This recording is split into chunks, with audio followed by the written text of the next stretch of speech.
Hey everybody, it's GauntletX and welcome back to another premiere draft of Shadows over Innistrad Remastered. Without further ado, let's get into the draft. We've got some decent uncommons here. Fiery Temper is a great removal spell if you can trigger the madness. If not, it's just okay. Double red is a little bit of a hard sell. Indulgent Aristocrat looks like it could be pretty decent for vampire decks, but pretty narrow card, not going to do much in anything else. Then we have Lone Rider, which is good if you can find a way to buff it up to gain 3 life off of an attack with it. If you can do that, turns into a 2-mana 4/4 first strike trample lifelink, so huge payoff potentially. The rare is not very good here, just a colorless land that can have each player draw cards and discard cards. Not the greatest. Some decent commons here like Alchemist's Greeting or Angelic Purge for removal. Not a super wild pack here. I might just go with Fiery Temper or Lone Rider here. I'll start off with the Fiery Temper. See where we go from there. Pack 1, pick 2 now. We do see a Kindly Stranger. This is one of the best reasons to be in a Delirium archetype. If you can fill that graveyard with 4 different card types, this is going to be a creature and a removal spell all in one, which is always a tremendously good deal. Not too much in the pack outside of that looks good to me. There's Olivia's Dragoon, which is a great way to enable your madness cards like Fiery Temper, so that's kind of nice. Tattered Haunter is solid for aggressive blue decks that just want a cheap flying attacker. Graph Harvest looks like a pretty decent mana sink if the game goes long, but definitely more for a zombie sort of archetype. I'll just go with the Kindly Stranger here, see where that might take us. Pack 1, pick 3 now. We have a very good follow-up to the Kindly Stranger. Deadweight is a pretty efficient removal spell, 1 mana for -2/2 at sorcery speed, and it's an enchantment in aura, so even if you don't get to kill something with this, you can permanently reduce it. But ideally you kill something with this because that'll put an enchantment in your graveyard, a great card type to put in grave for Delirium. Very easy to get creatures, instants, and sorceries in your grave, because creatures will be trading off during combat naturally.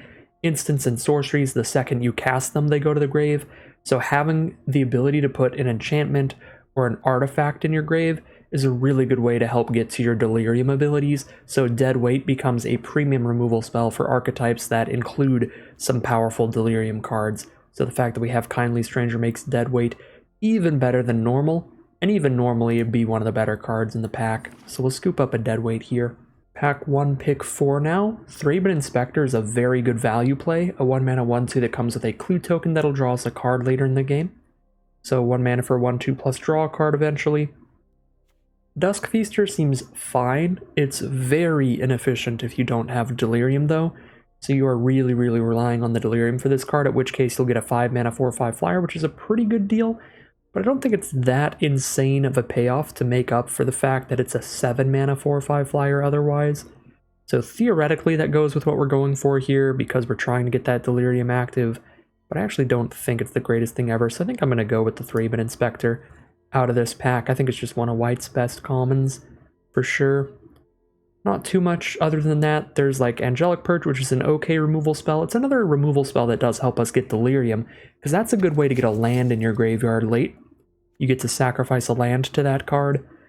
Lands are another card type it's kind of hard to get into your graveyard for Delirium cards, so I do kind of like Angelic Purge for that, but I'm going to take the Thraben Inspector first pretty easily. Pack 1, pick 5 now. Certain Death is a very slow removal spell, but it does destroy any creature. Gavony Unhallowed doesn't do very much. Pretty slow body there.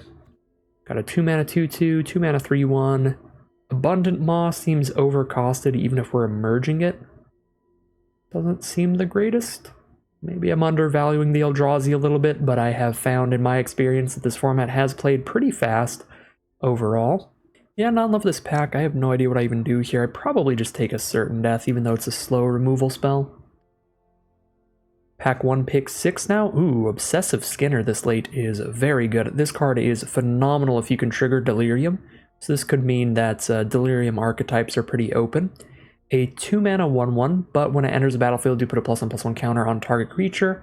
So that's going to give you 2 power, 2 toughness for 2 mana. That's just right on curve, very average. But if you have 4 or more card types among cards in your graveyard, then at the beginning of each opponent's upkeep, you also get to put a +1/+1 counter on target creature. So every single turn, you're getting another +1/+1 counter, or every single one of your opponent's turns every time you pass the turn to them. So I think Obsessive Skinner looks pretty great here if we can be green-black Delirium. So I'll scoop that up. Ooh, Gnarlwood Dryad, another great card for a Delirium deck. A 1-mana 1/1 Death Touch is already solid, and if you trigger Delirium, this turns into a 1-mana 3/3 Death Touch, which is very undercosted. Take the Gnarlwood Dryad there. Now we have a Mourn Willow, the green-black Delirium Signpost uncommon. 1 black and a green for a 3/2 haste. When it enters the battlefield, if there are 4 more card types among cards in your grave, creatures power 2 or less can't block this turn. That's actually not the greatest Delirium payoff, but probably still the pick. I guess I could go for Rabid Bite here as a decent green removal spell, but I think we're hoping to get our removal covered by black spells like Deadweight and Certain Death, if we can. Butcher's Cleaver is really good if you have a lot of humans. Maybe it's supposed to be Butcher's Cleaver here, but early enough in the draft, I'm just going to play the on-color Signpost uncommon for the archetype that we're probably heading in. Take a Confront the Unknown here. But yeah, last pick is something that I think as the format progresses could change pretty dramatically in my pick order. Mourn Willow doesn't look very good, but usually Wizards is pretty good at designing their Signpost uncommons, so we'll see. Maybe after I play around with it, I'll decide, yeah, it's pretty weak, I should have just taken a Butcher's Cleaver or something weird there. I'm taking Confront the Unknown here because I think it's a pretty decent combat trick. At worst, 1 mana for +1/+1 is not very good, but it always gives you a clue token to let you draw a card off of it later, which I think is pretty good. 4 mana 3/3 trample, give a human +2/+2. Some pretty narrow zombie cards there, and an Alms of the Vein. Yeah, I'll just take the human card, I guess. Take a Terrarian here, helpful card for Delirium. It's going to get an artifact into our graveyard and draw us a card while it mana fixes us. I guess I'll go ahead and take that Dusk Feaster now if we get a ton of Delirium cards, probably better than the Swift Spinner or the Bloodbriar. Alright, take a Groundskeeper. There's a couple things we could potentially do with that. Not a lot though, maybe I just take a Guardian, Devilthorn Fox, speculate on white a little bit, but I think I'm kind of committed to trying to go green-black Delirium. Alright. Well, I think the strongest card in this pack is a white card, awkwardly. I don't like the green cards very much. Nor do I like the black card that much. This does help with Delirium, sacrifice a land, draw 2. But I don't really think it's pick 1 worthy, whereas in white we have Town Gossipmonger, which is not that hard to flip, so it's kind of a 1 mana 2/3 that can give itself +1/+0, but it has to attack each turn. I think this card's pretty nuts. One of the most aggressive cards in the whole format. Ridiculously efficient rate. I'm going to take that. Stitcher's Graft also seems like a pretty bad rare. There are a lot of downsides to this to allow it to give that +3/+3. It's going to make it so the creature that attacks doesn't get to untap during the next turn, and whenever it becomes unattached from a permanent, you sacrifice it. So if you have a ton of creatures with Vigilance, that's where this card pops off, but if you don't, I think it's pretty much unplayable. Alright, pack 2, pick 2. Now we can go ahead and take a Rabid Bite, I suppose, although Hinterland Logger might be better than I'm giving it credit for. Really don't like a 2 mana 2/1, but if it's a 2 mana 4/2 trample, it's absolutely absurd. Kind of hard to flip tonight, though. Probably take Rabid Bite over the Hinterland Logger, but might be interested in that in the future. There's a Crow of Dark Tidings to help with Delirium. This pack has 4 lands. All the uncommons and the rare are lands. That feels pretty bad. RIP, whoever opened that pack. Another Stitcher's Graft. Wow, we have had some pretty low card quality when it comes to the rares in these packs in this draft pod. Don't think anybody's going to be having a super good time here. I'll take a Crow of Dark Tidings. Fill that grave for Delirium. That's 3 Stitcher's Grafts? In pack 3? What is going on? Also a pick 4 Town Gossipmonger. I'm going to take that. Don't have a lot of white cards, but Thraven Inspector double Town Gossipmonger is really high card quality in white. Or I might head in that direction. Wait, literally what is going on? I'm so confused. The pick 5 Dawsons of Perfection? 5 mana for a 5/4 flyer is already great in limited, and every time you cast an instant or sorcery, you get a 1/1. That's even if you never flip this, and if you do, you just kind of win the game on the spot. I'm just completely pivoting here. I'm probably supposed to take Gnarlwood Dryad, but that's a pick 5 Docent of Perfection. Good lord. Alright, there's nothing really in white. Good ramp card in green. Good madness card in black, but we don't have a lot of ways to trigger madness.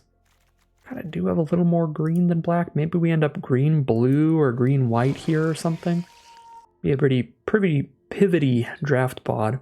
Maybe just having multiple copies of Terrarian will help us out. But I guess I could start taking all these dual lands. We've opened up a million of those as well. I already have a green-white duel. Let's get wild with it. Just play a bunch of dual lands and some Terrarians and just see what happens. Probably nothing all that great, but guess we'll find out. Take an Ingenious Scab here. I want to make sure I have enough blue cards to play this Docent. I think that thing is completely nuts and worth a pivot. It's going to be one of those drafts where we end up with sort of just a pile of cards that we need to figure out how to use once we get into the deck building. Green cards are all pretty filler, so I'll take the blue one, take the Wretched Griff. Get ready to wheel 3 different Stitcher's grafts. Wildfield Scarecrow could help us a lot here. More likely than not, we're going to end up playing at least 3 colors, and this puts an artifact and a creature in our grave, so it's 2 card types for Delirium. So we'll take that Wildfield Scarecrow.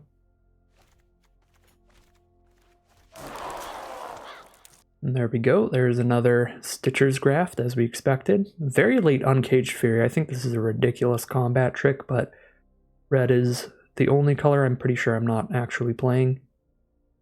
Yeah, it's all filler. We'll take... You know what? I'm just going to rare draft the Stitcher's Graft, even though I'm not going to play it. Alright, a second Wildfield Scarecrow. Could be helpful. Be an awkward, kind of slow deck here, but we'll see. This Rats doesn't do anything unless we also have Midnight Scavengers, and Alms of the Vein is only a burn spell, so we'll take the combat trick here. +1 to one card, -1 to another. Very late Gnarlwood Dryad. We don't have enough instants and sorceries for pieces of the puzzle. Alright, last pick Certain Death as well. Now we get a Collective Effort in white. Destroy a creature with power 4 or greater, destroy an enchantment, put a +1/+1 counter on each creature target player controls. Pretty flexible, but all these different abilities are very, very focused. Actually not that into that. Nothing good in blue to go with our Docent of Perfection. Nothing really good for green-black. Rabid Bite would be okay. Not a super great pack. I'm going to take another Thraben Inspector. Have a bunch of white 1-drops. I think Inspector's honestly probably better than Collective Effort for us. And I kind of want to make white one of the core colors because of how powerful our 1-mana white spells are. There's not a ton of great 1-mana creatures in the format, so if you can just play a turn 1 Gossip Monger and flip it on turn 2, then that is a pretty quick way to put a ton of pressure on your opponent's life total. Keep them on the back foot from the start of the game. Ooh, wow, this might work out. Green-white humans now. Take a Heron's Grace champion. 4 mana 3/3 flash lifelink. When it enters the battlefield, other humans you control get +1/+1 and gain lifelink till end of turn. So big trick out of nowhere.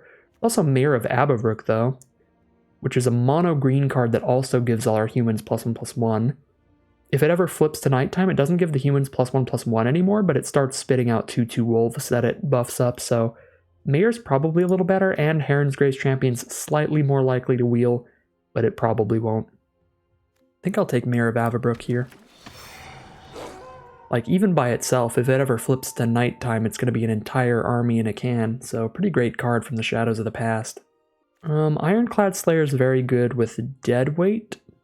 If we splash in some black for that. Diagraph Colossus is a great zombie-focused card, but we do not have a lot of zombies. Maybe we're using Cryptolith Fragment for more fixing, but I already have double Wildfield and Terrarian. Probably not. I'll go for the Ironclad Slayer here. Get some more white humans into the deck to go with our Town Gossip Monger, Thraben Inspector, Mayor of Avabrook. I think Subjugator Angel is a pretty decent finisher. 6 mana for a 4/3 flyer, you tap your opponent's entire board when it hits the battlefield, so they just can't block at all that turn. So if you have lethal on board, you just kill them, and if you don't, you still have a 4/3 flyer to kill them with on future turns. Pretty big fan of that. Yeah, this is a really low curve deck here. But we're pretty much 100%. We have to splash something. Probably splashing black. Another Obsessive Skinner would be pretty great. Voldaren Pariah is a very strong card, but it requires double black, which is a little more difficult of a splash. Gotta sack 3 creatures to make it work really well as well. Yeah, Pariah versus Obsessive Skinner I think are the best picks. Let's just keep taking bombs. Grab a Pariah. Another Thraben Inspector? All Thraben Inspectors all day, draw a million cards. It's the deck plan. I mean, honestly, that might be fine. Blessed Alliance is good too. It's really powerful on the defensive, but it doesn't do anything to you or anything for you when you're ahead. And it's also possible to play around it pretty well if your opponent is quite smart. I'm going to take Inspector here. Skinner's also really strong. Patrol's fine. But I'm just going to load up on Thraben Inspectors. Wow, there's a lot of Obsessive Skinners in this pack. If we can wheel those, that'll be phenomenal. But Deathcap Cultivator is really good mana fixing for this deck. Being able to provide black mana off of a green card, because black is looking to be our splash. I think I have to take the Deathcap Cultivator. We are crossing our fingers, hoping to get some of these Obsessive Skinners to come back to us. Traveler's Amulet's another good mana fixing card that can help hit Delirium, but Shrill Howler seems really powerful. If we transform this thing, a 3/5 can't be blocked by creatures with power less than it, and every time it hits our opponent, we get a 3/2. I think Shrill Howler is powerful enough to take over the Traveler's Amulet. Trying to get a lot of work done with our double Wildfield Scarecrow. Maybe run another Terrarian. Also take another Rabid Bite because I don't have a ton of removal right now. Just one Rabid Bite, one Deadweight. But we could put in a couple Certain Deaths if we're really lacking there. I'll take a Terrarian here. Okay, could take a Rabid Bite here. Or a Merciless Resolve for Delirium. Delirium looks pretty possible in this deck. We have 4 artifacts we can dump into the grave. I don't think I need to do too much work for Delirium. I'll take a Rabid Bite. Having 2 1-mana Death Touchers helps Rabid Bite a lot. Swift Spinner, probably? Definitely not the black card, so it's the 4-mana 2/3 Flash Reach. Or the 5-mana 3/4 Lifelink. Just take the Spooter. Take another Spooter. Take a Byway Courier now. I don't have enough clue tokens for Graph Mole to be good. If you have a ton of them, though, Graph Mole is a really nice defensive card. Wow, Blessed Alliance and Obsessive Skinner are the last 2 cards here. I think I actually have to go Alliance over the Skinner because I don't have a ton of interaction right now. So this is going to be my pile of cards we're going to build a deck with. Kind of pivoted towards a green-white with a splash of black. Definitely keep the Kindly Stranger in there. We get a Forsaken Sanctuary, a Fortified Village for mana. Ton of rares for the collection, which is nice. Alright, Groundskeeper doesn't really do much here. Creature count's 23, definitely can cut more of those. We only have the 1 Deadweight, so I don't think Ironclad Slayer looks all that good. These 4-mana 2/3s are also very filler. Creature count 19, still very high on creatures. But Wildfield Scarecrows are sort of just like spells to help fix us. Don't love the combat trick in here. I like pretty much all of our creatures. I guess Provisioner's not doing too much. Subjugator Angel doesn't look the craziest in here either. But I think I still need some top end, just some large flyers to play later in the game. Could I grapple with the past? I like the double Dryad because they can always trade off with something, and then we have 2 Rabid Bites as well that get a lot better with Death Touchers in the deck because we don't have a ton of high power creatures for them. Still 18 creatures here. Maybe I just cut the Byway Courier. It's like good filler, but I think it's the most filler out of all the creatures. Unless I'm just 100% relying on Terrarian and I don't want to use Wildfield Scarecrow, but I don't think that's where I'm at. I think we cut Courier and grapple with the pass. Call it a deck here. Swapped the mana base around a little bit as well. It wanted a 7/7/5 split, but I think it's really important to be able to play the Inspectors and Gossipmongers turn 1. So instead I went for 8 white sources, 8 green sources, 3 black sources, and 3 black sources is a little low for the double black card, but we have 2 cards in the deck that only require a single black, and only 3 black cards in the deck total. We have 2 Terrarian and 2 Wildfield Scarecrow to help get the second swamp, and with Wildfield Scarecrows we can just grab 2 swamps in one fell swoop. So all we really need are 2 swamps to cast Pariah. It should be pretty easy even to hit that double black with double Terrarian, double Wildfield Scarecrow. So we're dropping down to just 3 black sources, keeping it as very much a splash rather than a core color. And thanks to our dual lands, we still get an 8-8 split on our main colors.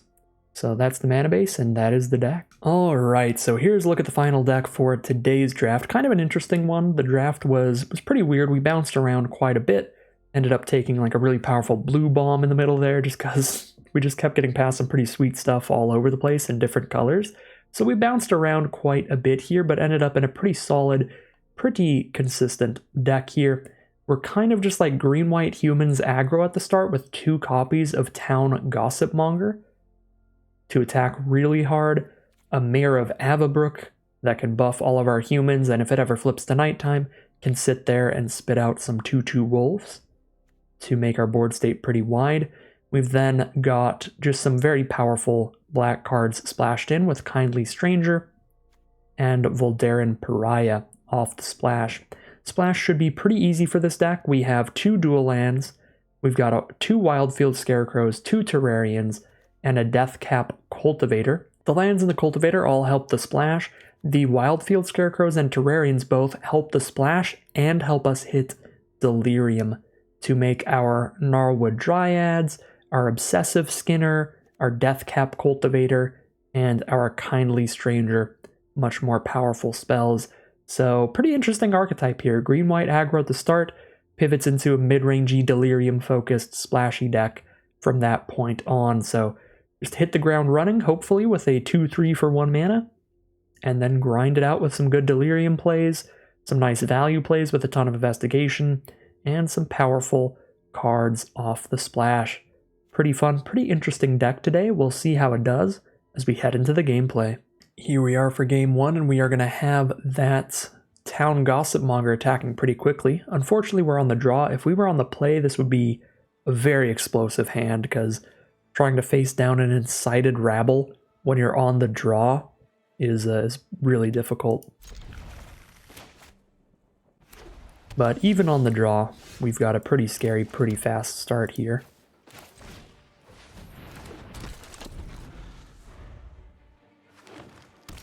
Alright, our opponent is also on green-white, but they do not have a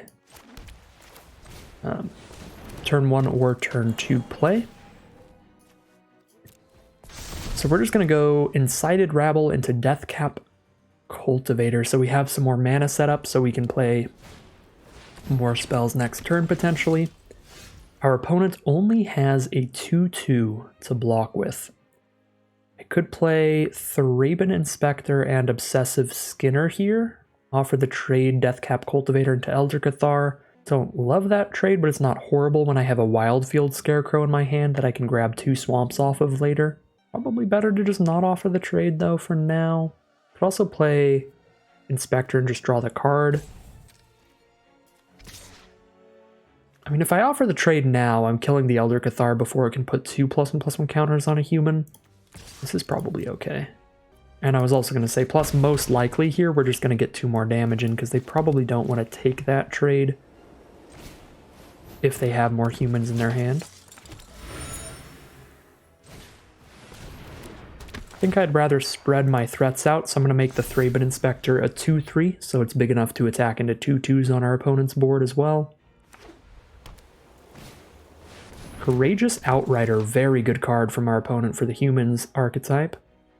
Look at the top 4 cards of their library, reveal a human, put it into their hand. So 4 mana, 3/4, and draw an additional human. Very, very good deal.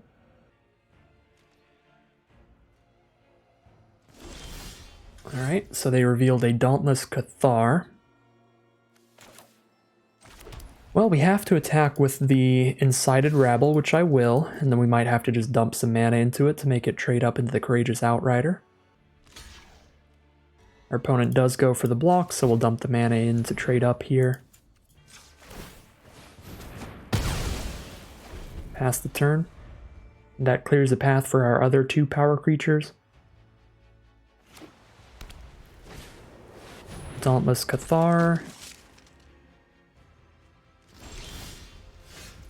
Don't really like any of our attacks here. Yeah, I'm just gonna grab Double Swamp.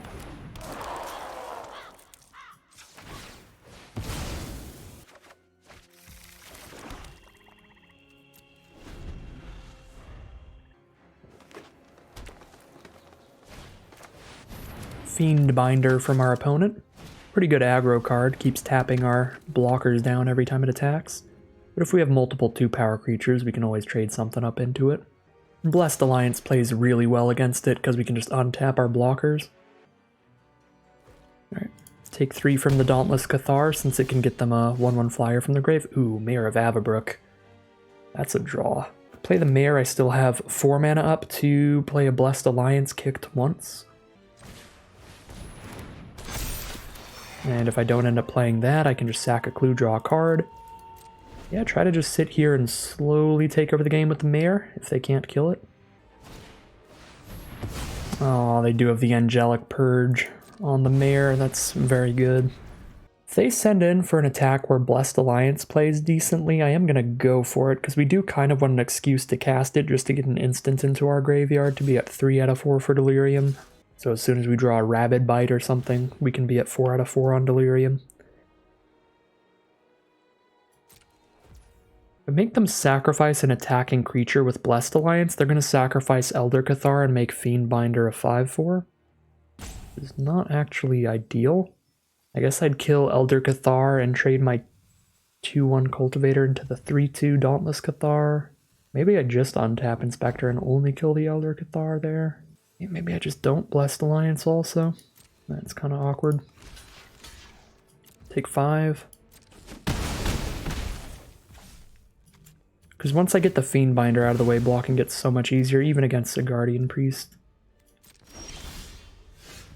Gnarlwood Dryad. Okay, I've got the 6 mana for the triple Blessed Alliance. Now I've got a Death Toucher to trade into anything, even if they dump Elder Cathar counters onto it. So Guardian Priest is going to tap Gnarlwood Dryad. It's likely to tap 3-man Inspector as well, so they can attack with both creatures freely. And that's when we'll go for the triple Blessed Alliance to untap both of our blockers. Go for 2 trades, gain some life. I guess it would just be 1 trade because we're making them sacrifice one of the 2.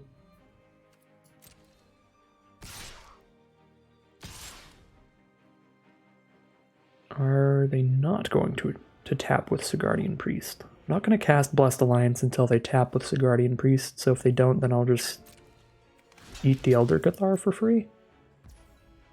Sure. Get the counters on the Dauntless Cathar, but I can block that with a Death Toucher, potentially.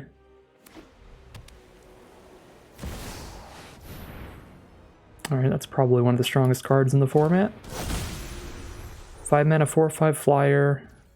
Their whole board has hexproof except for Sigarda. I can't target them because they have hexproof. I can't believe that shuts off Blessed Alliance. That is pretty bad. There's a Rabid Bite, though. That's an incredible top deck. Because now, once I Rabid Bite into Blessed Alliance, I'll have a sorcery and an instant in my graveyard, and we'll be at Delirium for Obsessive Skinner. And more importantly, I can actually cast Blessed Alliance again. Wow, I think that was literally the best draw in our whole deck. That was so good for us. That was obscenely good.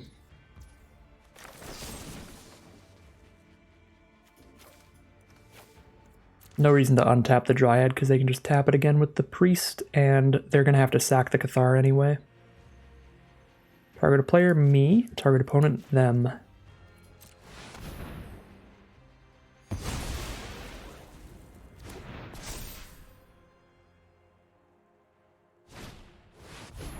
Alright, another Fiendbinder and a 1/1 flyer.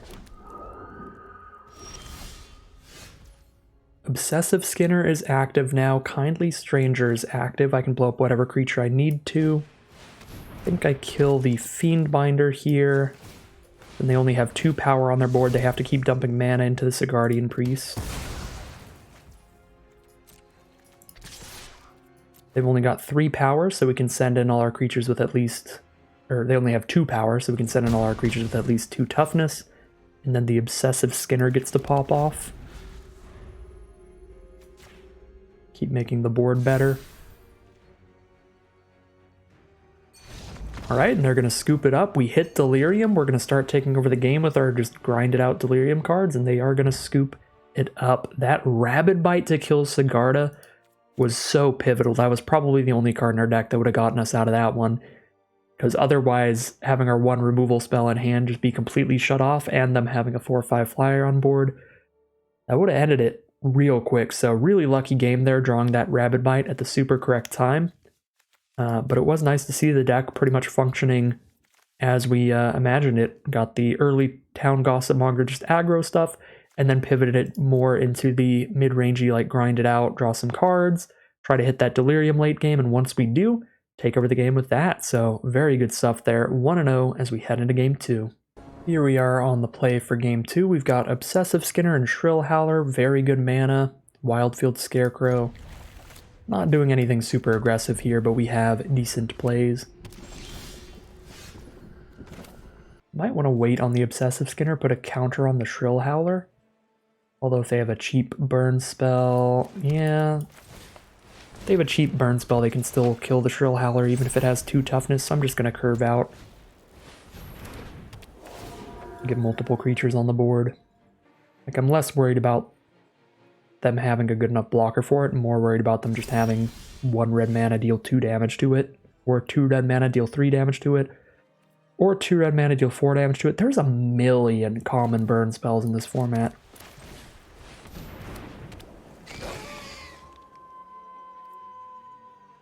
Don't think I trade Obsessive Skinner into Guardian of Pilgrims.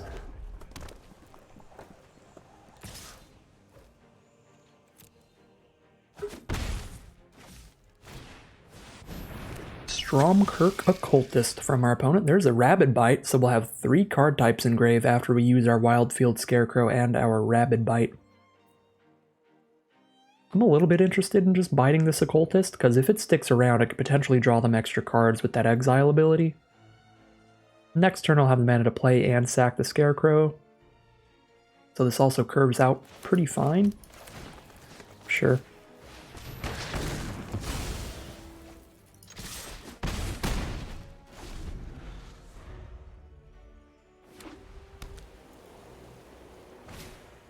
Oh, another Occultist. Well, still gonna have that potential card draw engine.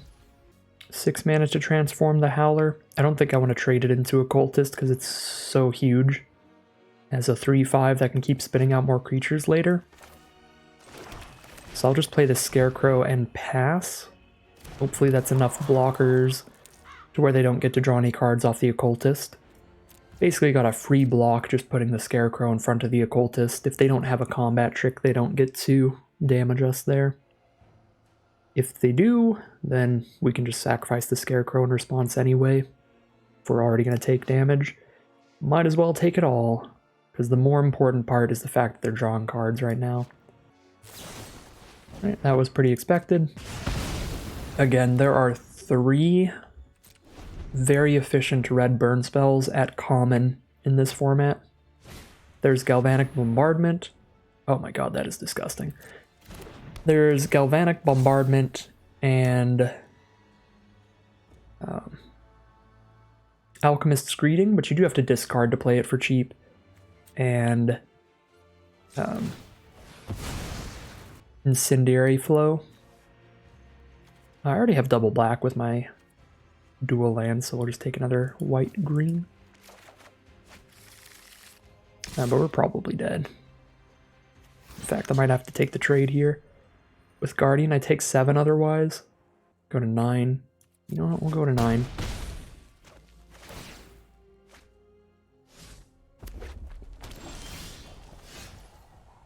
Well, that's Delirium.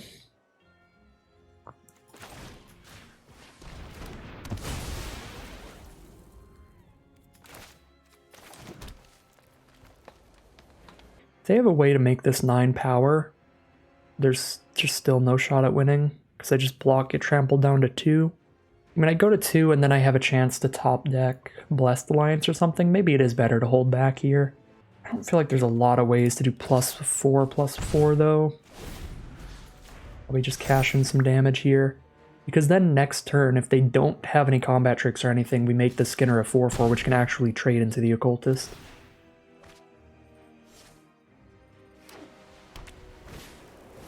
They hit another creature. They've got one in hand as well. Make the board state wide. We hit a Mare of Avabrook. 2 blockers total. We take 2 damage. Alright, if they've got another removal spell or a combat trick, we're dead, but if they don't, we have 2 blockers. And we go down to 1. Because I trade into Occultist, trade into Cathar, go to 1, then they make a 1/1 flyer with Dauntless Cathar's ability. Let's see that combat trick. Alright, no combat trick. We may live to see one more draw step. No, Incendiary Flow it is, which can shoot people in the face. So we are 1-1 as we head into game 3. Alright, here we are for game 3. Love in the hand, Thraben Inspector with a Terrarian and a Scarecrow to make sure we can cast anything here. And then we've got a Shrill Howler and a Voldaren Pariah to cast later. Just drop out the Thraben Inspector, see what's up. Opponent has Vessel of Nascency, one of the best cards to trigger that Delirium nice and early. Hate to see turn 1 Vessel into turn 2 Skinner, one of the scariest lines I've seen in the format so far. I set up the Terrarian here rather than drawing a card.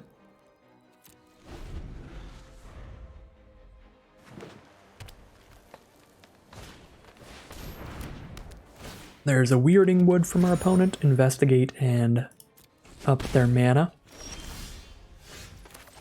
Drop a Shrill Howler. Poke for 1.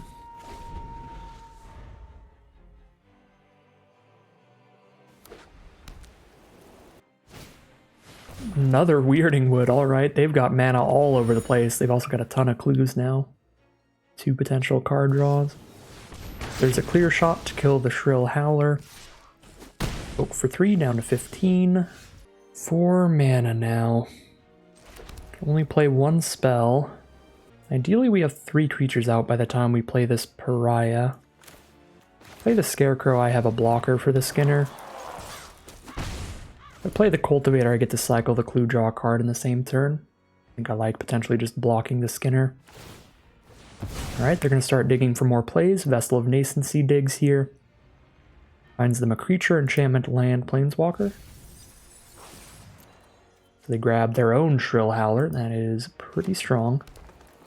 But again, if we can flip Pariah, if we have 3 creatures on board, we can just make them sacrifice that. And they have Delirium as well, so we do really want to get this Pariah going, ideally. Okay, so we need to play the Deathcap Cultivator and still have all 3 of these creatures out next turn. That's our plan. Let's draw a card and then play the Cultivator. There's a Deadweight, alright. Interesting. Play a Cultivator, pass the turn, and just do everything we can to make sure none of our creatures die. Just take all the damage they send our way.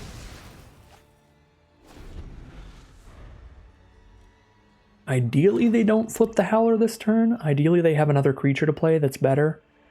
So they just run that out instead of flipping the Shrill Howler. Oh. I did not start this fight, but I will finish it. Well, at least they didn't kill one of our creatures, so we can still kill all the creatures on their board. But that's gonna be... Yeah, no, we're still gonna have a big issue there. Because even if I flip this, it's gonna be a 6/5, and they can just shoot it for 5 and win the game off Sorin. I can't hit Sorin for anything if they have these creatures on board, and the only way to clear them out is Pariah. I guess I can Deadweight Shrill Howler, but then I have a 2/1 and a 1/2, which doesn't get through the Skinner. So I have no way to deal with Soren. My best bet is to just kill all their creatures and make them -5 so that Soren's down to 2. But then I have nothing left on board. 1, 2, 3, 4, 5, 6, 7, 8. No, 1, 2, 3, 4, 5, 6, 7. So I don't have the mana to play Scarecrow and Pariah. So I have to sack these 3 creatures. I can't play any other creature this turn. I could play Deadweight as well this turn, but there's no point.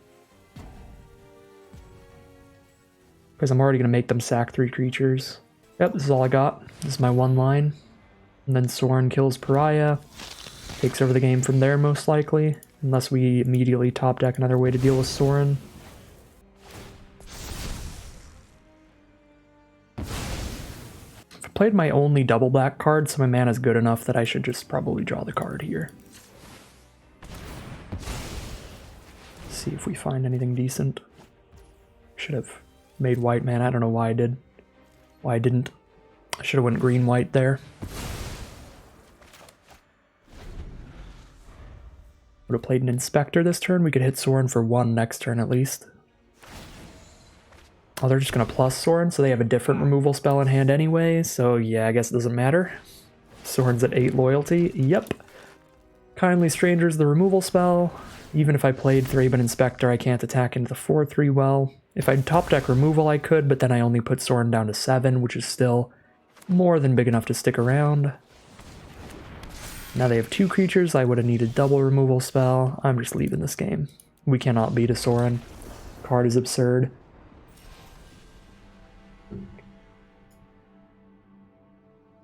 Opponent's on the play again. This hand would be like unbeatable on the play. Still pretty good on the draw. We'll roll with it. Turn 1 Indulgent Aristocrats. Let's turn 1 Gossipy Boy.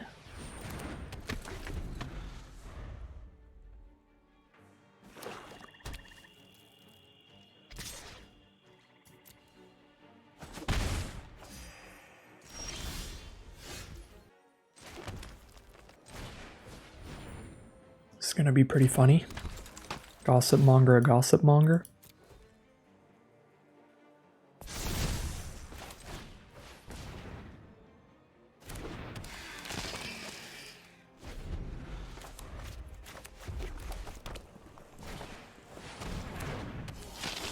Our deck is pretty good against 4/1s.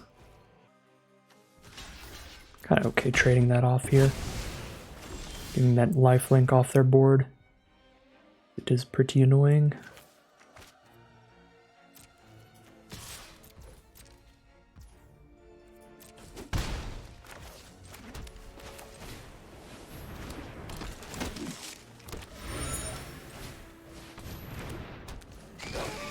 Rather trade the Inspector into the Vampire than the Ulvenwald Captive. So we'll hold the Thraben Inspector up and tap the Ulvenwald Captive to the Incited Rabble. Alright, well, Stensia Masquerade makes blocks pretty much impossible. Their whole board has First Strike during attacks, and gets a +1/+1 counter every time it hits us, so that gets 2 +1/+1 counters there. So we are all in just trying to outrace them here. So we're gonna draw some cards and find some more creatures to play out. That's another creature to play out, but we can't play it yet. A Terrarian, but it hits the board tapped, so we don't get to draw anything off it here. I'm not going to block with Adaptive, so let's get 1 more damage in. I don't think I've ever beaten this card on the play, but this would be a good spot to try to do that since they only have 1 creature. Now they have 2. And that is a really good discard effect. Good lord. Discard a card, buff their entire field. Yeah, that's spooky. They've got an 8/5 First Strike now. At least it doesn't have Trample, so I can chump with Captive, I suppose.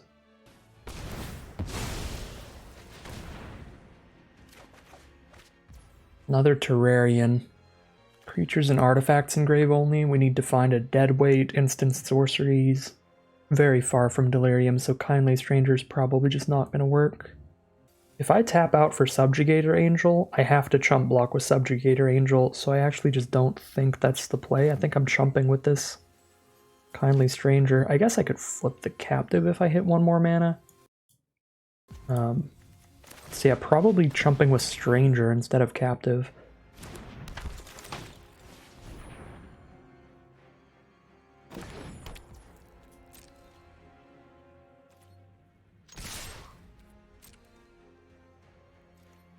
Although if I can add up to lethal on board, I don't think it's worth the 1 extra damage to be dead to a removal spell.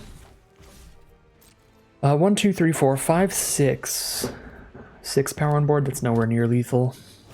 With a Subjugator Angel, unfortunately. We could get there in a few attacks. So they discard a card here to eat the Stranger, but we force them to discard the last card in their hand. If I block the Stromkirk with it. I guess I can't afford Subjugator Angel if Ulvenwald Captive dies. Yeah. I can't guarantee to afford it if Ulvenwald Captive dies. It's gonna be a close one. Ooh, Mayor of Avabrook. Buffs my board, I attack with 2 3/4s, then I have 2 blockers to try to survive their next attack. Go block, block, try to kill them the turn after that with Subjugator Angel. To tap their board, they have no blockers up. That's probably what we're doing, but let's get double black here and see what we hit. If it changes anything. Okay, that does not change anything.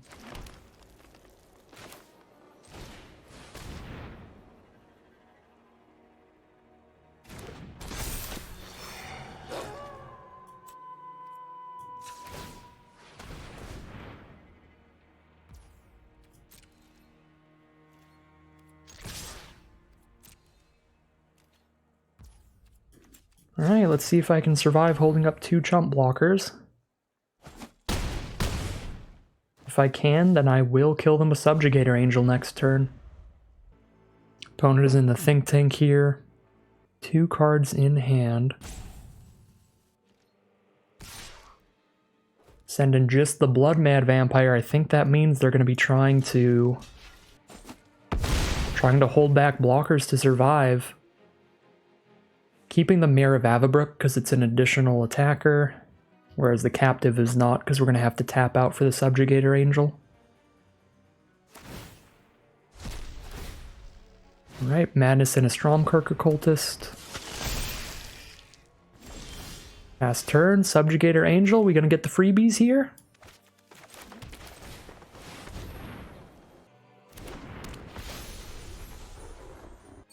Subjugator Angel finds the win. Our opponent doesn't get to block with anybody, and we are now 2-2 as we head into game number 5. Alright, here we are in game 5, turn 1, Town Gossipmonger again, this time on the play, so hopefully that's a very scary line this game, but these Gossipmongers have put in a lot of work in all of these games that we've had them in. The opponent is on red here. Again, red has 3 super cheap burn spells, so don't know if Gossipmonger is going to stay around, but we'll find out soon enough. They've got the 2 mana up, and just an Ulvenwald Captive, so Incited Rabble is going to be getting in there. How much do we want to just shoot the Captive to keep them off mana? It'll eventually be a 4/6, so it's kind of like killing a 4/6 as well, and shutting off their mana for now. I think it's pretty worth it to go ahead and just Rabid Bite their Ulvenwald Captive. It's also a really mana efficient use of the turn, because we get to dump everything but Pariah onto the board, and if we hit a land next turn we could even just play the Pariah. And then our whole hand is just out there ready to get aggressive. Alright, and they were going to be relying on that mana from the Captive there, so they just don't have any attacks. We've got 4 mana total. I can play an Inspector and crack a Clue, so let's crack a Clue before I do anything and see if that changes my line at all. Shrill Howler, alright, that does not because I can't afford it. Send in the squad, play an Inspector. They're down to 15. Play that Inspector and pass the turn.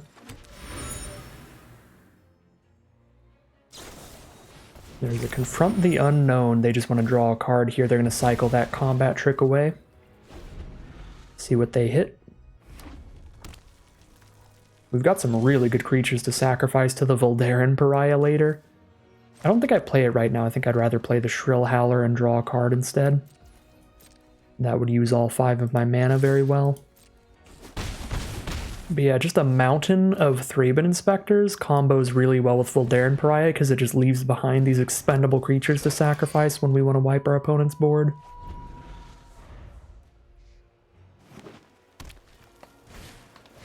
Thornhide Wolves is the play. Let's draw a card.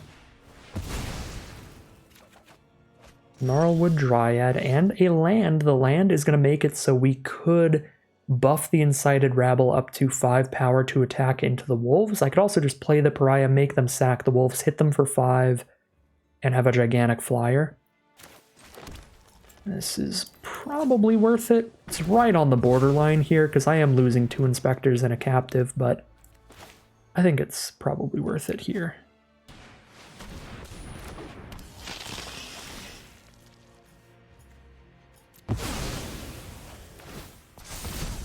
Because we're also getting a 6/5 flyer off of this deal.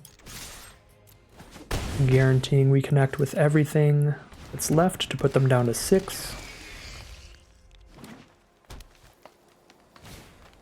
There's a Gatstaff Arsonists. They are dead in the sky unless they have a great 1 green mana spell here. And they do not have one, so we are 3-2 now. That is a huge victory for us, because the difference between a 2-win run and a 3-win run in terms of prize support is quite large. We would just be at 250 gems, but now we're guaranteed to be getting at least 1,000 back, and if we can win one more game, we're practically breaking even. So really excited to get that 3rd victory after a couple early losses. Very nice stuff there. Heading into game number 6. Here we are for game 6. Opponent is on the play. I am going to keep this hand. We don't have the ability to flip Town Gossipmonger on turn 2, which is a bit of a bummer, but we've got 1 draw step here, since we are on the draw, to try to hit a 1 or 2 mana creature.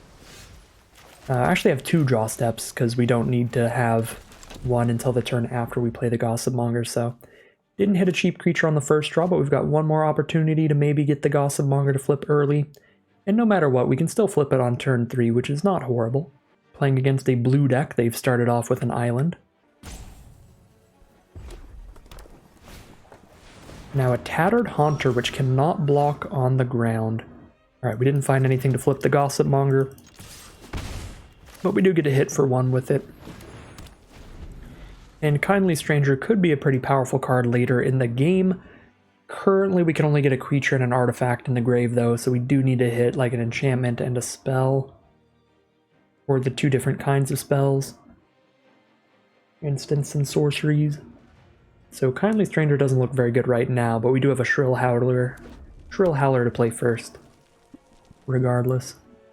Playing against a blue-red. Blue-red, as it is in most formats, gonna be a deck that can play just a ton of instants and sorceries. There's a lot of cards in the format that get a little better with more instants and sorceries. Got a lot of lands over here. That is our 6th land draw.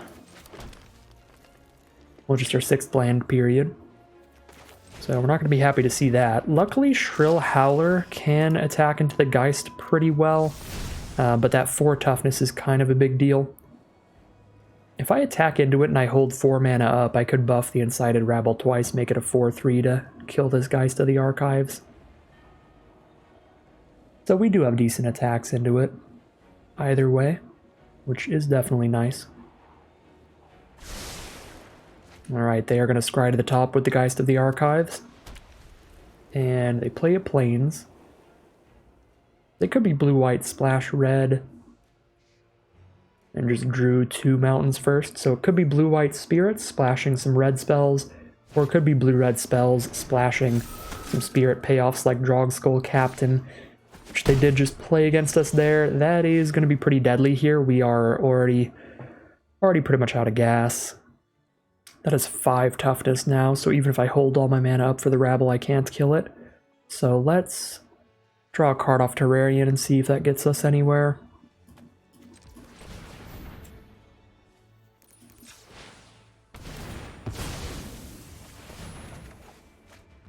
No. That gets us another land. I guess I don't really need the mana from Cultivator, so we're just playing a 2/3 on the ground here, not that it helps us at all. I guess at least Shrill Howler can get in, which is nice. Yeah. Play the Kindly Stranger.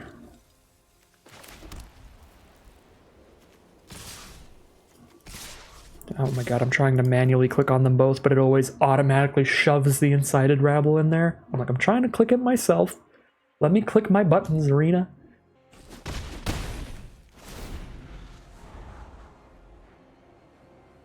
It's gonna be a pretty hard race, but if we can get this Shrill Howler flipped, that is kind of a big deal. They have nothing on board that can block it, and we'll keep spitting out 3/2s every time we hit them. But we can't flip it for another 2 turns. Maybe I actually should have played Cultivator first to get the mana for the Shrill Howler. Completely forgot about that. Kind of blanked on the ability. Yeah, Deathcap Cultivator would have been better here, because it's not like Kindly Stranger does anything on board. I guess it threatens to attack it as well. Yeah, Stranger would be able to attack where the Cultivator wouldn't, but the Cultivator would be able to flip this Shrill Howler this turn, which would be valuable. So we play Inspector, Cultivator, draw a card off of the clue token. That's the play here. And we attack with the whole squad again. They probably have an instant speed spirit. A lot of them have flash. And I can't imagine they don't have a play for turn 4.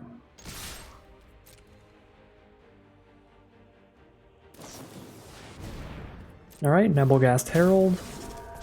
Yeah, that's pretty fine. Trade into the Shrill Howler. It's not wonderful, but we still kill one of their creatures. So it is not the end of the world, a 1-for-1 trade here. 2 pretty valuable creatures trading into each other.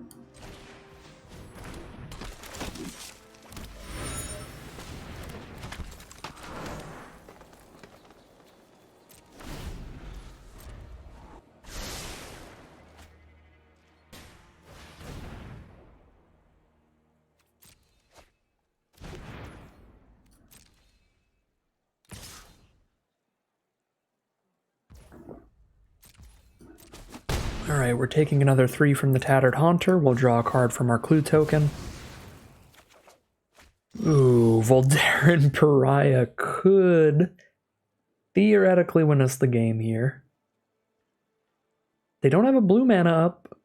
I probably do just go for that. Play the Pariah, sack the Cultivator, Inspector, Stranger.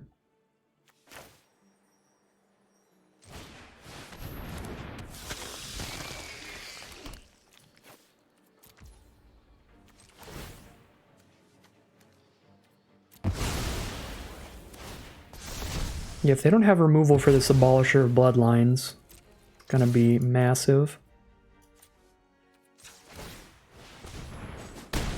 Alright, they're down to 11. That is dead in 2 attacks from the 6/5. So 3 for 3 trade.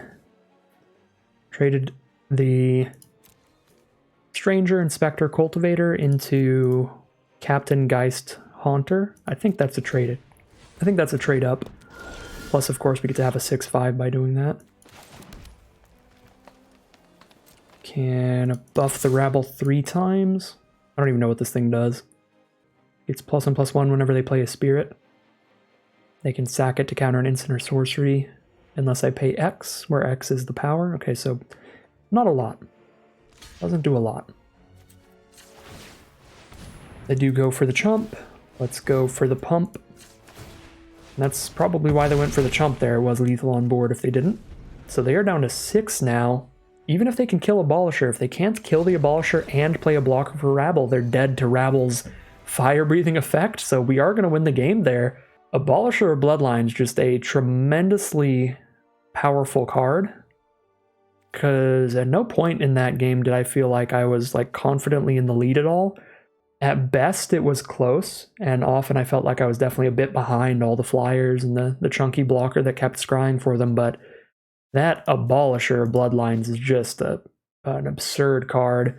Being able to trade my smaller creatures into their slightly better board state and just have a 6/5 for 5 with flying.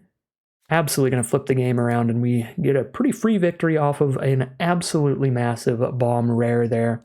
We are now 4-2 in above average draft, where we are at least breaking even in gyms pretty much. Feels pretty excellent. See if we can keep it up as we head into round 7. Here we are now in game 7. Our opponent is on the play. We've got 3 planes, a bunch of black and green cards, so we're going to have to mulligan the first hand away. Another mono-white hand here, but now we actually have some castable spells. Thraben Inspector, Gossip Monger, and Terrarian can fix the mana later when we find better draws. So I'll keep this. I think I'm going to ditch a planes here because everything in the hand costs 1 mana. And if I hit lands, I need to hit non-white lands anyway.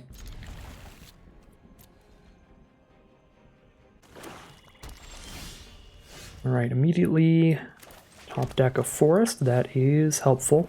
That means I can play Inspector and Dryad next turn and flip the Gossip Monger. I have just a ton of creatures out really early.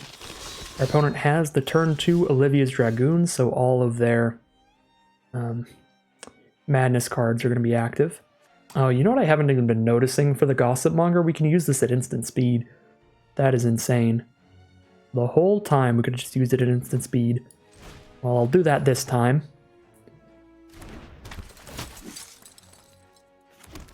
I almost feel like I'd rather double Thraben Inspector than Marwood Dryad here. Just get a bunch of clues at the ready.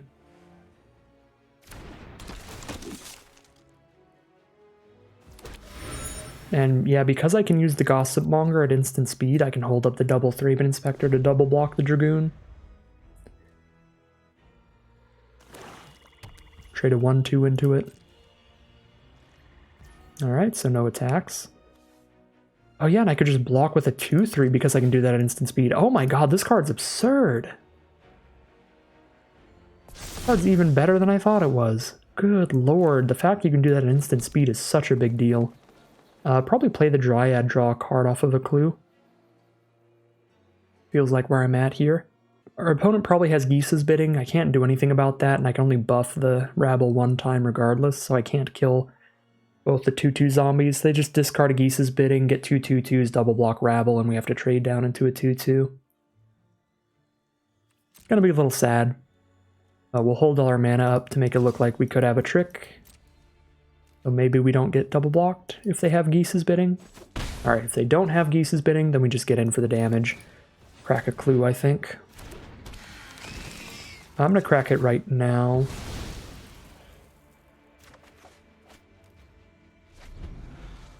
Just find a Gnarlwood Dryad. Okay. We do have a land for turn here. Can play Dryad and Terrarian and crack a clue. Let's play the land pre-combat so I could double buff Rabble if they drew into a Geese's Bidding. Yeah, I'd rather crack the clue than hit for 1 more damage. There's another Dryad, there's a Terrarian. And I already played my land for turn, so I don't need to crack the clue immediately. I can pretend I have an instant. They do have a red source now. They're going to play Stromkirk Captain. It's the classic Vampire Lord there. Gives all their vampires +1/+1 in first strike.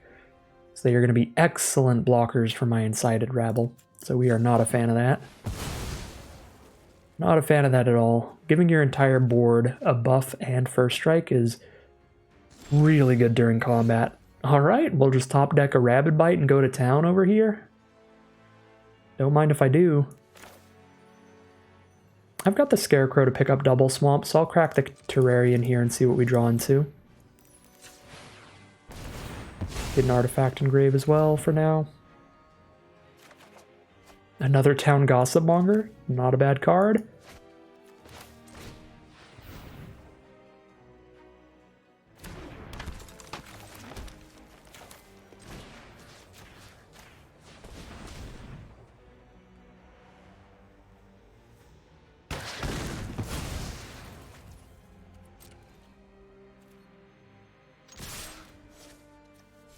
What happens if they block an Inspector? They take 1, 2, 3, 4, 5, 6.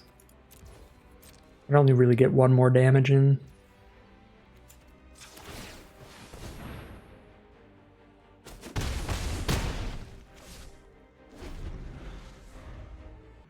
I don't think sacrificing a 3-bit Inspector to deal 1 additional point of damage is that good, so we'll just hold them back for now. Ravenous Bloodseeker. They've got multiple discard outlets for any madness cards they draw into. They haven't had any yet. They definitely would have been playing them. Bloodseeker can block as a 3-1 if they discard a card, so they could finally trade into the Rabble. I think we're just again sending in the Rabble and double Dryad here.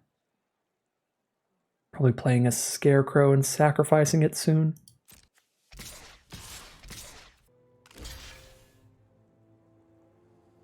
Double block the Incited Rabble. I guess that way they don't have to discard a card to kill it. I'd have to triple pump it to kill both, so I can't do that. Trade into the Dragoon. They're down to 8. Play a Cultivator so I have another attacker. Play a Scarecrow to sack in the future. If we hit an instance or an enchantment that we can dump into our grave, then we will have Delirium, which is nice. Should maybe use the Gossip Monger now, in case they top deck an instant speed red burn spell.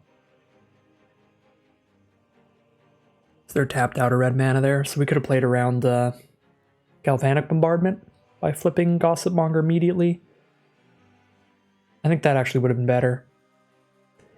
I think before I realized that you could use Gossip Monger at instant speed, I was actually probably playing with Gossip Monger more correctly than I am now, because I'm like, well, it's instant speed, so you do it during their end step. But it's like, no, I should probably just use it right there, because it's not like they're going to get through my board if I have 2 tapped creatures, and this way they can't respond to me trying to flip the Gossip Monger by dealing 2 damage to it. Because it would have been a 2-3 instead, so I should have just done that earlier. Okay, if it's the 4 damage thing, it doesn't matter. Oh, Avison's Judgment deals 2 as you choose. If it's X divided as you choose, oh my god, that is unbeatable. Holy lord. A one-sided board wipe? Alright, that's a bomb rare. Well, that completely flips the game. And yeah, should have flipped it during my turn. I could have set a stop to do Scarecrow sacrifice during my upkeep. Would have been marginally better, make it slightly less likely I draw land.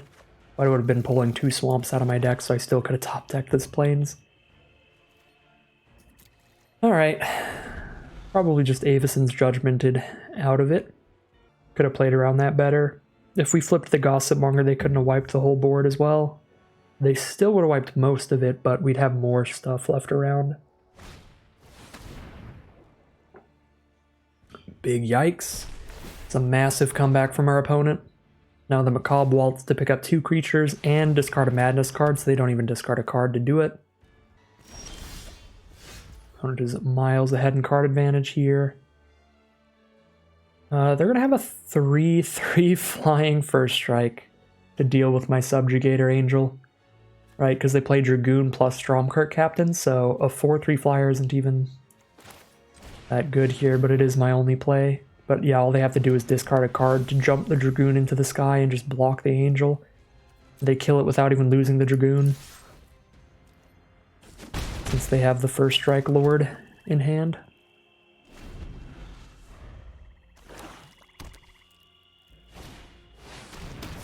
Oh, they're just going to play Certain Death instead? Alright.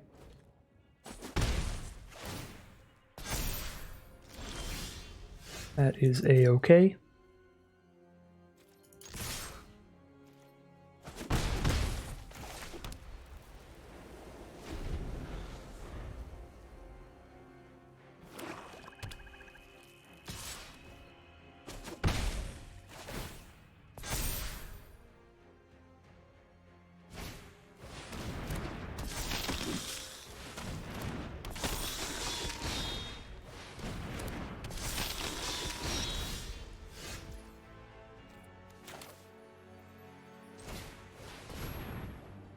We're dying in like 2 attacks or something. Well, we would die in 2 attacks if we didn't have any blockers, but since we have some blockers, it'll take a tiny bit longer to die. Still not a favorable board state.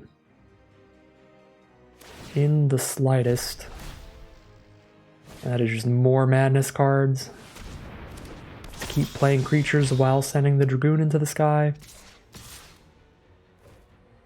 Yep, go for it. Down to 8.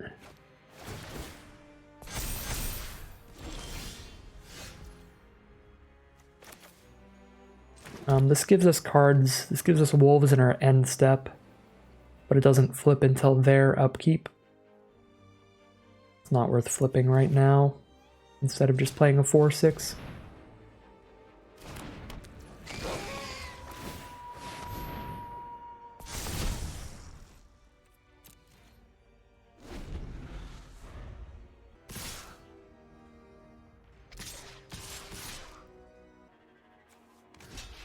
Let's see what kind of wild nonsense they just top decked here. Oh wait, the first strike is horrific, because actually we need the buff to kill the Stromkirk Captain if I block like that. They first strike away the mayor. We no longer kill the captain. Oh wow. I guess their whole board has first strike even if we kill the captain. So, on all chumps then. See what they drew here, but it's probably some combat trick that immediately kills us.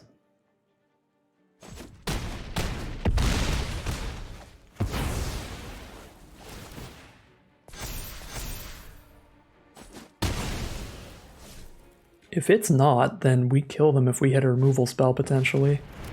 That would be a really bold line. Okay, Midnight Scavengers, yeah, that's pretty safe. Play 2 creatures here. There is the Rabid Bite. So if they had 1 blocker, we'd put them to 1 here. That wouldn't quite get there regardless. Yep, super dead there. Very rough one. That Avacyn's Judgment completely flipped the game. That card is absurd. It's a cheaper version of Rolling Thunder for a Madness deck. Rolling Thunder, one of the best cards in Limited of all time. Well known for being nigh unbeatable. It's 2 red and X, deal X damage divided as you choose among any number of creatures or players. This is that for 1 red and X instead of 2 red and X, so that is just going to be super, super hard to beat. And it's also instant speed because it has Madness. Madness, again, is just not that hard to enable in a black-red deck, so Avacyn's Judgment. This card's absurd. I'm going to pick 1, pack 1 this thing anytime because that thing was explosive. Definitely could have played that game out better. The main thing being, as I said before, I think I've been playing with Town Gossipmonger better before I knew it was an instant speed ability. One of the big learning points for today's draft, that is one of the big learning points in Magic in general, is just because something is instant speed doesn't mean you want to do it at instant speed. The game would have played out better if I just immediately flipped the Town Gossipmonger so that I knew that it had the higher toughness before they untapped their red mana for their burn spells. There's a few cards that we play around by doing that, mainly Galvanic Bombardment, the common, that they could respond to me trying to flip this by killing this. That would be the one that would be very reasonable to play against. Since it is a common, you can expect to see it a decent amount of the time. There's also a black common that gives something -1/-1 that we would have played around by doing that if they top decked into it. So they were tapped out of red mana, so even if they had Bombardment in hand, we'd be playing around it. They weren't tapped out of black mana, so we'd only be playing around a top decked -1/-1 spell from them there. But either way, playing around a couple commons by just doing that in the main phase, because there was really no extra value in waiting to do that since we had plenty of creatures on the board to block with anyway, and they weren't going to be attacking, so really wasn't any reason to do that at instant speed, and there were a couple decent reasons to do it during our turn. So the game would have played out better if we did that, because then this Avacyn's Judgment would have had to spend 3 mana to kill our 2/3 instead of just 1, and the game might have played out differently. We got our opponent down to like 6 life. I think we got them a little lower at one point, yeah, because they drained us for 2 life with certain death, so we got them down to 4. And if you imagine, instead of being able to spend a red and 4 and kill 4 of our creatures, they would have had to spend a red and 4, just kill our 3 toughness creature and 1 of our 1/1s. The game could have played out potentially differently enough to where we could have found a win. Because the difference between them killing 2 of our creatures and 4 of our creatures is pretty massive. So we might have misplayed, might have punted ourselves out of that win just by kind of just playing by numbers, just playing on autopilot a little bit and being like, well, this is instant speed, so I should always do it during the end step. Wait the largest amount of time possible. But no, we should have done that just immediately. That is the big learning point here. Even though you might have stuff you can do at instant speed, there are definitely a good amount of times where it's better to just do it while your opponent is tapped out, and the Town Gossipmonger there was certainly one of them. Might have cost us the game. Not 100% certain that we would have won that game, but we would have had a much greater shot there. Either way, though, 4-3 is still a very respectable run, and we're going to be getting pretty much all of our gems back, which is always nice. I think this deck did better than I thought it would because we were bouncing around during the draft quite a bit.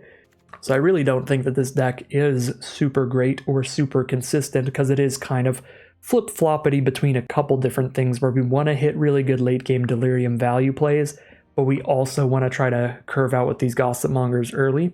A more streamlined version of either deck would definitely play out better, like a full-on green-black Delirium grindy value deck with multiple deadweights, multiple obsessive skinners, stuff like that was definitely possible. In our draft pod, we passed up on like 2 other obsessive skinners. And then also just a full-on green-white humans aggro deck was possible in our draft pod. And we probably would have ended up with a better deck if we went 100% into one of those 2 archetypes. Maybe we'd have a pretty great deck there that would have a chance of heading towards a 7-win run. But being a little flip-floppity here, being a little non-committal, I think 4-3 is a pretty great record for the non-committal version of the deck. And the big benefit to that version is that we do get to run, triple Thraben Inspector, Town Gossipmongers in here alongside the bombs like Voldaren Pariah and Mayor of Avabrook. Whereas if we were just green-white humans, we wouldn't have the Pariah splash in here. We wouldn't have the potential Kindly Stranger.